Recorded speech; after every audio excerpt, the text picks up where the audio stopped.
좋은 아침 칼럼. 매주 화요일 이 시간은 한국 유나이티드 문화재단 강덕영 장로님의 종교인과 신앙인 칼럼으로 같이 합니다.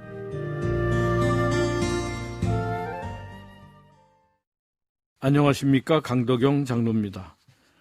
5월은 가정의 달입니다. 어린이날, 어버이날, 스승의 날 등 기념일이 많고 가족들이 모여 나들이 하기에 좋은 날씨 때문이 아닌가 생각해 봅니다. 그래서 오늘은 가족을 위한 진정한 사랑과 효도가 무엇인지를 나누어 보고자 합니다. 얼마 전 한 지인으로부터 기도 부탁을 받았습니다. 자신의 오빠와 어머니가 기독교인으로 거듭날 수 있도록 기도해달라는 요청이었습니다. 그래서 자연스럽게 가족사를 듣게 되었습니다. 이미 70대인 오빠와 90대인 어머니는 고생을 많이 한 분들이었습니다. 특히 오빠는 가난한 살림에도 두 동생을 유학을 보내 모두 박사학위를 받게 했고, 자신의 아들도 변호사로 키워 누가 보아도 성공한 인생이었습니다. 그런데 이 오빠가 덜컥 암 선고를 받았고 1년 정도밖에 살 수 없다는 의사의 진단이 나왔습니다. 나는 모든 준비가 돼 있으니 좋은데 나이 든 어머니가 살아계신데 그보다 제가 먼저 가는 것이 너무나도 큰 불효라고 생각이 되어 어머니 걱정뿐이라고 했습니다.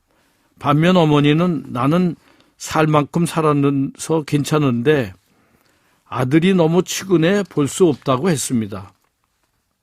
두 분은 매일 어머니가 홀로 사시는 아파트에서 안부차 만나 대화는 하지만 서로 얼굴은 못 본다고 했습니다.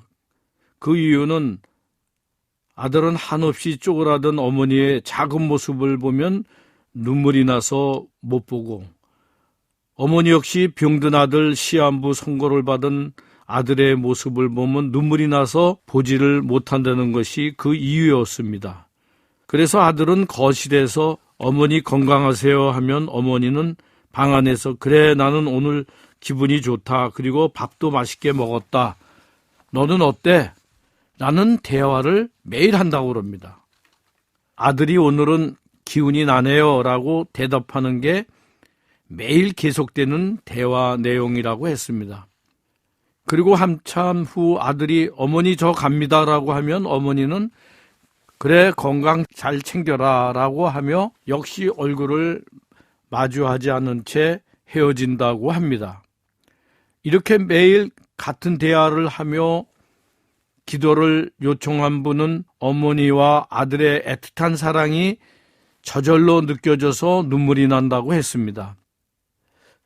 이분이 오빠와 어머니의 예수 영접을 간절히 바라는 것은 언니를 전도해 변화된 모습을 생생히 보았기 때문입니다. 질병으로 병원에 입원해 있으면서 매사에 불평만 하던 언니에게 자신이 예수를 믿고 변화가 되어서 평안하고 기쁜 삶을 살고 있음을 증거로 내세우면서 전도를 했다고 합니다. 그런데 정말 언니가 병원 온목을 초청해 병실에서 예배를 드리고 예수님을 영접한 뒤 며칠 동안 한없이 눈물을 흘렸다고 합니다. 그리고 남편과 자식들에 대해 불평하고 잘못된 것을 회개하고 모든 불만이 사라지고 감사한 마음이 생겼고, 그 아픈 언니 때문에 파괴됐던 가정도 이제 모두 회복이 되었다고 합니다. 그 언니는 교회 권사인 친구와 함께 교회에 열심히 나가고 매주 쇼핑도 하고 그림도 그리고 아주 행복한 삶을 살고 있다고 전했습니다. 이 모습을 보니 오빠와 어머니도 반드시 예수님을 전해야 된다는 사명감을 갖게 되었다는 것입니다. 가정의 달에 사랑하는 가족과 친지의 선물들을 합니다. 그 선물 중에서 가장 귀한 것이 바로 구원의 선물입니다. 내 가족, 내 친척이 아직도 예수를 모른다면 이것은 바로 나의 책임입니다. 이 가정의 달에 무엇보다 가정과 이웃에 그리스도의 복음을 나누는 우리 모두가 되었으면 좋겠습니다. 대단히 감사합니다. 좋은 아침 칼럼 지금까지 한국 유나이티드 문화재단 강덕영 장로님의 종교인과 신앙인 칼럼으로 같이 했습니다.